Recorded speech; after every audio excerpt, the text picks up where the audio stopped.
Zero से hero तक में सिंपल इंटरेस्ट अर्थात साधारण ब्याज।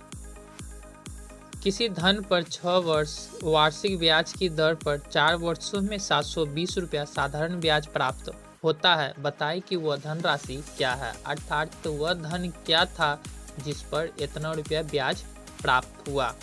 हमको देखिए यहाँ पे क्या दिया हुआ, 6% वार्षिक दर, अर्थात क्या दिया हुआ है, दर दिया हुआ है, वर्ष भी दिया हुआ है और रुपया वाला पैसा भी दिया हुआ है। तो सबसे पहले हम जानते हैं प्रतिशत ब्याज बराबर R इंटू टी। इससे हमको क्या निकलेगा, प्रतिशत ब्याज ज्ञात हो जाएगा। अर्थात 6 इंटू R कितना है 6% और टी अर्थात टाइम कितना है 4 वर्ष। इसको इंटू करेंगे तो कितना हो जाएगा 24%। हमको क्या हो जाएगा, प्रतिशत ब्याज हो जाएगा। हम जानते हैं प्रतिशत ब्याज बराबर ब्याज कर देंगे तो क्या होगा, हमको मूलधन ज्ञात हो जाएगा। तब प्रतिशत ब्याज बराबर ब्याज, प्रतिशत ब्याज कितना निकला हमको 24% और रुपया ब्याज कितना है 720 रुपया, अर्थात 24% ही कितना है 720 रुपया क्या है ब्याज है। इसलिए 100% किसको डिनोट करता है, कुल को डिनोट करता है। इसलिए 100% बराबर 720/24 इंटू 100 करेंगे, इसको कैलकुलेशन करेंगे, इसका मान जो आएगा वो हो जाएगा 3000।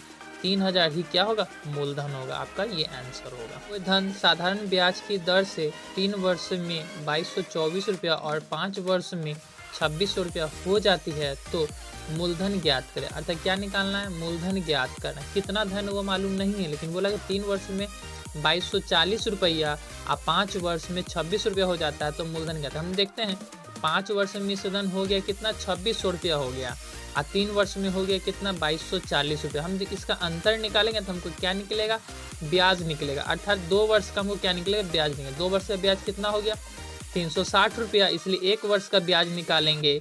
1 वर्ष का ब्याज कितना 360/2 = 180 रुपया क्या होगा, 1 वर्ष का ब्याज हमको ज्ञात हो गया।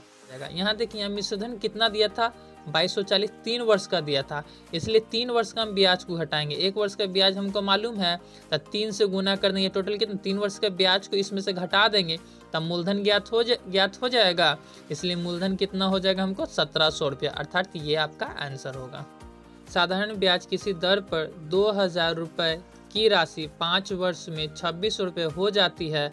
यदि ब्याज की दर 3% बढ़ा दी जाए तो यह धन कितनी हो जाएगी। बोला कि साधारण ब्याज पर कितना दर है वो नहीं बताया, लेकिन 2000 रुपया क्या हुआ 5 वर्ष में कितना 2600 रुपया हो गया।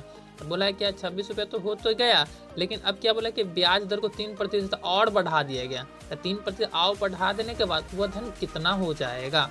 हम देखेंगे कि प्रतिशत ब्याज में वृद्धि कितना हुआ, तो प्रतिशत ब्याज में क्या होता है R इंटू टी।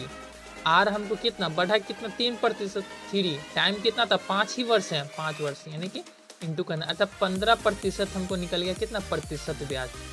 अर्थात मूलधन का 15% निकाल देंगे तो हमको क्या निकला कि कितना प्रतिशत और बढ़ गया वो हमको ज्ञात हो जाएगा। तब मूलधन का 15% कर देंगे तो कितना हमको 300 रुपया आ गया, अर्थात तो 5 वर्ष में 300 रुपया और बढ़ गया।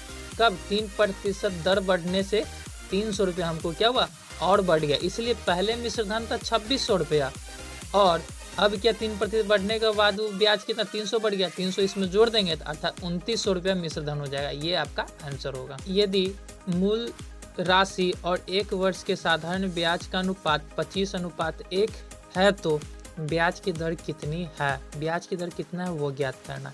हमको क्या दिया, मूलधन और ब्याज का अनुपात दे दिया है। ठीक है, 1 वर्ष का मूलधन और ब्याज हमको दे दिया। मूलधन अगर 25 रुपया तो ब्याज कितना है, उसका क्या होगा 1 रुपया है। हम जानते हैं दर = ब्याज इंटू 100 बट्टा मूलधन गुने समय होता है। दर ब्याज कितना है 25 रुपया का 1 रुपया क्या हुआ ब्याज है, गुना 100 कर देंगे, 25 रुपया क्या हुआ मूलधन हो गया, गुना कितने वर्ष का है तो 1 वर्ष के। इसको सॉल्व कीजिएगा, आपका 4% क्या हो जाएगा दर हो जाएगा। ये आपका फर्स्ट मेथड है। सेकंड मेथड भी मैं बता रहा हूँ। मूलधन और ब्याज का अनुपात हमको दे दिया है कितना 25:1 दिया था। हमको मालूम है कि अगर मूलधन अगर 25 रुपया है तो उसका ब्याज कितना हो जाएगा 1 रुपया हो जाएगा। अर्थात मूलधन का सबसे पहले हम क्या निकालेंगे 1% निकालेंगे। अगर मूलधन 25 रुपया है तो 25 रुपया के 1% निकालेंगे। मूलधन का 1% निकालेंगे कितना हो जाएगा 1/4 हो जाए। इस तरह से आप इसको सॉल्व करके 1/4 आप निकाल सकते हैं। इसीलिए फॉर्मूला है क्या, प्रतिशत ब्याज इक्वल टू ब्याज बटा मूलधन का 1% से भाग दीजिएगा, आपको क्या निकलेगा, प्रतिशत ब्याज निकलेगा, 1 वर्ष का निकलेगा। इसीलिए ब्याज कितना है, 1 रुपया है, 1 बट्टा मूलधन का 1% कितना हो, 1/4, इसे डिवाइड कर दीजिएगा तो आपका इसको सॉल्व कीजिए तो 4% आपका क्या हो जाएगा, दर, अर्थात 1 वर्ष का प्रतिशत ब्याज ही दर का काम करेगा। इसलिए 1 वर्ष का प्रतिशत ब्याज इक्वल टू दर इक्वल टू कितना, 4%, आपका ये आंसर होगा। यदि मूलधन और 5 वर्षों का ब्याज का अनुपात 10:3, तो ब्याज का दर क्या है, अर्थात ब्याज का दर क्या है वो ज्ञात करना है। इसलिए फर्स्ट चलते हैं प्रश्न से। मूलधन और ब्याज का अनुपात 10:3 दिया है, अर्थात हम जानते हैं अगर मूलधन अगर 10 रुपया है तो इसका ब्याज कितना होगा, 3 रुपया होगा। इसीलिए हम क्या लिखते हैं, दर इक्वल टू ब्याज गुने 100 बट्टा मूलधन इंटू समय। ब्याज कितना है, 3 है, गुने 100 करेंगे, और मूलधन कितना था 10, तो 10 गुना समय कितना दिया था 5 वर्षों के लिए, इसे 5 से डिवाइड करेंगे, इसको सॉल्व कीजिएगा तो 6% क्या होगा, दर आएगा। ये आपका आंसर होगा। इसी को सेकंड मेथड से सॉल्व करते हैं। सेकंड मेथड के द्वारा सॉल्व करते हैं। मूलधन अनुपात ब्याज का 10:3 है, अर्थात मूलधन और ब्याज का अनुपात कितना दिया हुआ है, 10:3 है, तो 1 वर्ष का ब्याज कितना हो जाएगा, 3/5। कहने का मतलब हुआ कि अगर मूलधन 10 रुपया तो ब्याज कितना हो जाएगा, 5 रुपये। ये कितने वर्षों का, 5 वर्षों का है। इसलिए 1 वर्ष का ब्याज निकालने के लिए ये 5 वर्ष का ब्याज है, इसलिए इसमें क्या है 5 से भाग दे देंगे, ये टोटल कितना निकल जाएगा, 1 वर्ष का ब्याज निकल जाएगा। अब देख मूलधन का 1% निकाल कर अगर ब्याज में भाग देते हैं तो क्या हुआ, वो प्रतिशत ब्याज में बदल जाता है। इसे मूलधन का 1%, मूलधन कितना था 10 रुपया, 10 का 1% निकालिएगा तो 1 बट्टा आपका 10 आएगा, ठीक है। इसलिए प्रतिशत ब्याज बराबर हम लिखते हैं ब्याज बट्टा मूलधन का 1%। ब्याज कितना है, 3/5 है, 3/5 बट्टा डिवाइडेड मूलधन का 1% कितना, 1/10। इसको सॉल्व कीजिएगा तो 6% आपका क्या हो जाएगा, प्रतिशत ब्याज निकलेगा। अर्थात प्रतिशत ब्याज बराबर दर इक्वल टू 6%। हमने बताया था कि प्रतिशत ब्याज ही 1 वर्ष का दर का काम करेगा। नोट में आप लिख सकते 1 वर्ष का प्रतिशत ब्याज ही दर का काम करेगा। मैं अपने पुत्र से 3 आयु का हूँ, 15 वर्ष बाद मैं अपने पुत्र की 2 आयु का हो जाऊँगा, तदनुसार हम दोनों की आयु का योग कितना है।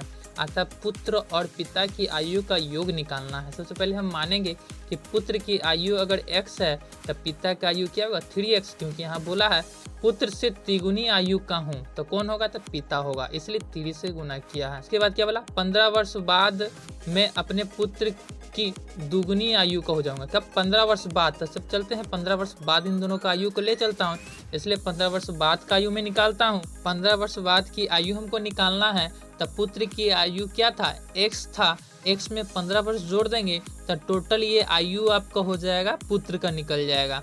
पिता का आयु क्या था, 3x था, इसमें 15 जोड़ देंगे, 15 वर्ष जोड़ देंगे तो क्या हो जाएगा, पिता की आयु निकल जाएगा। दोनों के इक्वल करने के लिए बोला क्या कि पिता की आयु क्या होती है, 2 हो जाती है। 15 वर्ष बाद पिता की आयु हो जाती है, लेकिन हमको क्या नहीं, दोनों के इक्वल करना है। जैसे पिता में गुना न करके पुत्र में इंटू करेंगे 2 से, इसलिए दोनों क्या होगा, अनुपात इक्वल हो जाएगा। इसको सॉल्व कीजिएगा तो 2x + 30 = 3x + 15। अर्थात इसको सॉल्व कीजिएगा तो 3x को इधर ले आइएगा, 2x को इधर घटाइएगा तो आपका क्या हो जाएगा, 30 + 15 हो जाएगा। इसलिए x बराबर क्या, 15 आ जाएगा। इसलिए पुत्र की आयु क्या था, x था, अर्थात x कितना, 15, अर्थात पुत्र की आयु क्या था, 15 ही होगा। पिता की आयु क्या था, 3x, तो 3x का मान कितना निकला था, 15, इसलिए 15 पुट कर दिए, 15 × 45। बोला पिता और पुत्र की आयु का योग कितना हुआ, तो दोनों की आयु का योग कितना होगा, पुत्र की आयु 15 और पिता की आयु 45 = 60 वर्ष होगी। ये आपका आंसर होगा।